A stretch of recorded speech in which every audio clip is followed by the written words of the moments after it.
Welcome to the Deep Dive.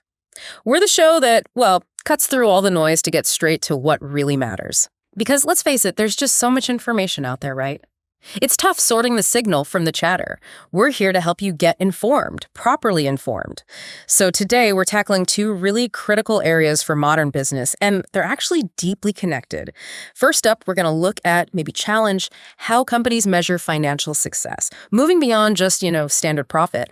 And then we'll dive into the tech, these transformative technologies that are just completely reshaping business and specifically accounting. Yeah, and our mission here is really to pull out the key nuggets from the sources you shared with us. Yeah. We want you to understand not just what these ideas are like EVA or AI, but why they're becoming so crucial, why you really need to grasp them to navigate business today. It's about getting those aha moments. Okay, let's start right there.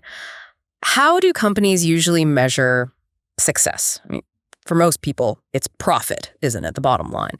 But the source material we looked at points out some, pretty significant flaws with just relying on profit.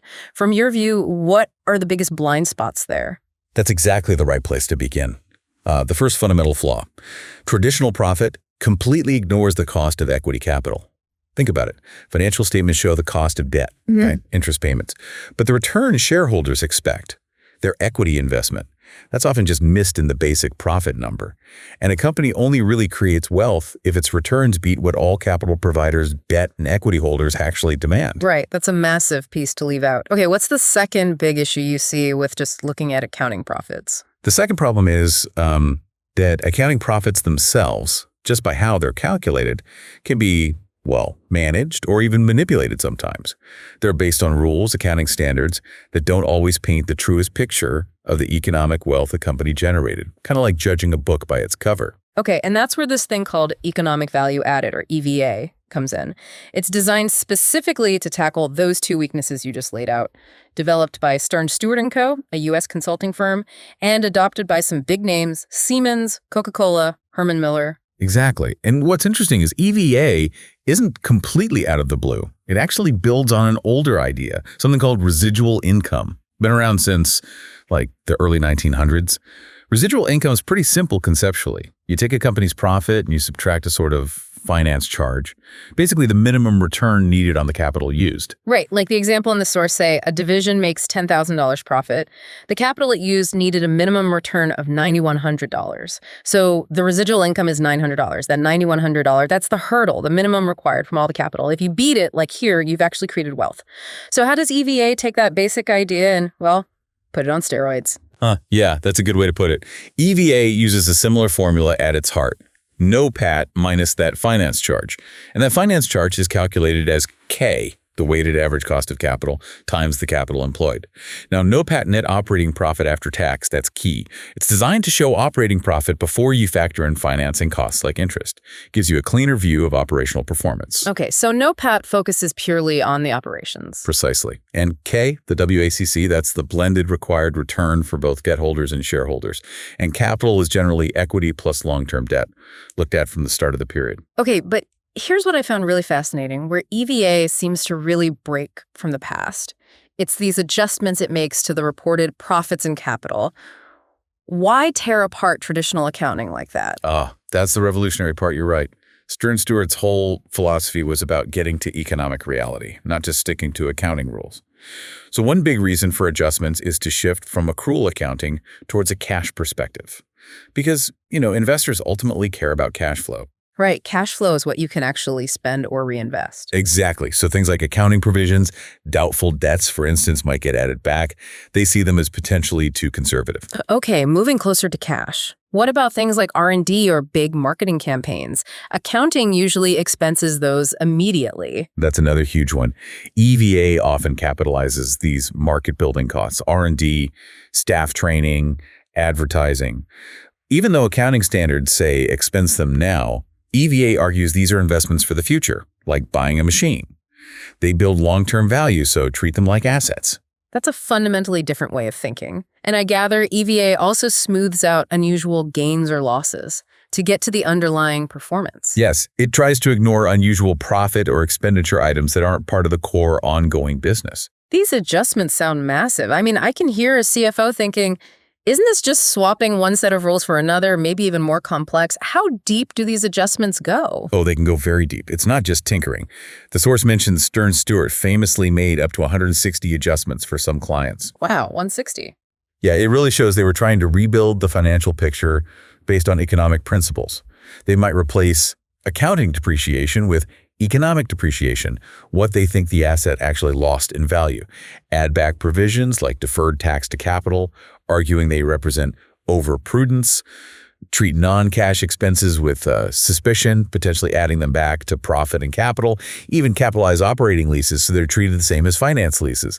Stops firms playing games with how they structure leases to make their capital look smaller. Okay, so it's a serious overhaul, not just cosmetic changes. Definitely. They also focus on cash taxes paid, rather than the accruals-based tax charge in the income statement. It's all about getting to that true economic value creation. So wrapping up this first part on EVA, for you, the listener, understanding this helps you look past the headline profit number. It gives you a framework to see how real economic wealth is generated or not inside a company, a much clearer picture. Okay, let's shift gears now from measuring performance to the tools changing how performance happens, the tech tsunami. We're seeing incredibly rapid technological changes hitting businesses, and it's really transforming the role of, say, management accountants. It's exciting, maybe a bit daunting too. It really is. Let's start with process automation. Simple concept. Machines doing repetitive tasks. Fast, consistent, no errors. And we're not just talking factory robots. Robotic process automation, RPA, uses software bots to automate computer-based tasks. Right, you see it everywhere. Bank transactions happening instantly, no teller involved, even robots assisting surgeons. And yeah, automation isn't brand new. You mentioned Oliver Evans's 1785 automated flour mill. But modern computing power, software, AI, it's just exploding the possibilities. Absolutely. There was a McKinsey report back in 2017, quite striking. It estimated nearly 49% of tasks people do globally could be automated with tech that already existed then. Half. That's huge. It is. Now, they also said only about 5% of whole jobs could be fully automated. But in maybe 60% of jobs, at least 30% of the activities could be. And McKinsey's take was interesting. They predicted more productivity, more growth, and actually new kinds of jobs emerging, rather than mass unemployment. More evolution than replacement. And for businesses, the upsides are huge, well beyond saving on labor. You get things like faster production, better quality, improved safety, less waste, even happier customers sometimes. Exactly. It frees people up. So how does this hit the management accountants specifically? Well, the straightforward data gathering, the basic processing, those are prime candidates for automation, highly automatable. But here's the flip side. It actually strengthens the advisory part of the role. The interpretation, the analysis, figuring out what the data means, making recommendations, that becomes even more crucial. So less number crunching, more strategic thinking. Precisely. The accountant becomes more of an internal consultant, an advisor, using these powerful tools. Okay, moving on from automation to AI, artificial intelligence, and machine learning, ML. There's a lot of buzz, some hype maybe. How do you see these actually impacting business and accounting? Right, so AI is the broad idea of machines showing human-like thinking, reasoning, learning, perception. We need to distinguish weak AI, which is really good at specific tasks, think self-driving cars or language translation that's advancing incredibly fast. Strong AI, like human-level general intelligence, that's still very much science fiction for now. Got it. So focus on the weak or specialized AI. Yeah, and its evolution is key.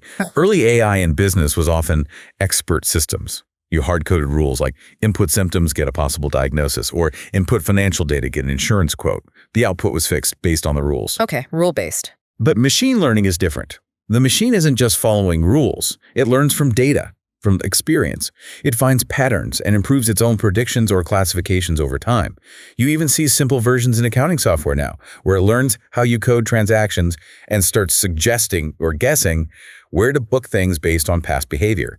It gets better the more you use it. And the power really comes out in complex problems, right? Like the source example of predicting bankruptcies. Exactly. A traditional model, like Altman's Z-score, uses a fixed formula based on certain financial ratios.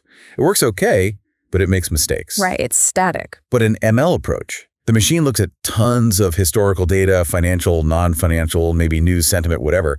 It builds its own model, often using way more variables than a human would. And critically, it keeps learning and updating that model as new data comes in. So it gets potentially much more accurate and dynamic. Way more accurate. And this directly empowers the management accountant.